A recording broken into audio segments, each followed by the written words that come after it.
निवडणुकांसंदर्भातली राज्य निवडणूक आयोगानं नगरपरिषद आणि नगरपंचायत निवडणुकीच्या प्रचाराची मुदत वाढवली आहे।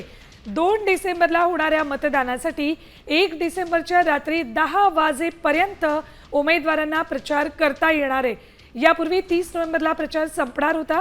अपक्ष उमेदवारांना प्रचारासाठी कमी वेळ मिळाला होता। चिन्ह वाटपही उशिरा झालं होतं, त्यामुळे निवडणूक आयोगानं हा निर्णय घेतलाय। अपडेट्स घेऊयात आमचे प्रतिनिधी पराग ढोबळे यांच्याकडून। पराग, खरं तर अशा पद्धतीचे निर्णय फारसे कधी होत नाहीत, मात्र या निवडणुकीमध्ये हा निर्णय झालेला दिसतोय। नक्कीच, खरं तर सुवर्ण हा महत्वाचा निर्णय आहे, कारण पूर्वी कुठली निवडणूक व्हायची तर 48 तासापूर्वी जो आहे प्रचार तो थांबायचे आणि मुख प्रचार जो आहे तो त्या दिवशी त्याच्यानंतर केला जात होता। मात्र 1 तारखेला म्हणजे मतदानाच्या अगोदरपर्यंत खरं तर म्हणजे अगोदरच्या दिवसापर्यंत ही मुदत मिळालेली आहे। त्यामुळे अपक्ष उमेदवारांना मोठा दिलासा मिळाला आहे, कारण की यावेळेस अशा पद्धतीची परिस्थिती निर्माण झाली होती की अपक्ष उमेदवारांना चिन्ह मिळाल्यानंतर अवघे 2 ते 3-4 दिवसच मिळणार होते। त्यामुळे हा निर्णय घेतला असल्याचं बोललं जात आहे आणि अपक्षांनाच नाही तर सर्वच राजकीय पक्षांना सुद्धा याचा मोठा फायदा होणार आहे या निर्णयाचा। ठीक, धन्यवाद पराग संपूर्ण माहितीसाठी।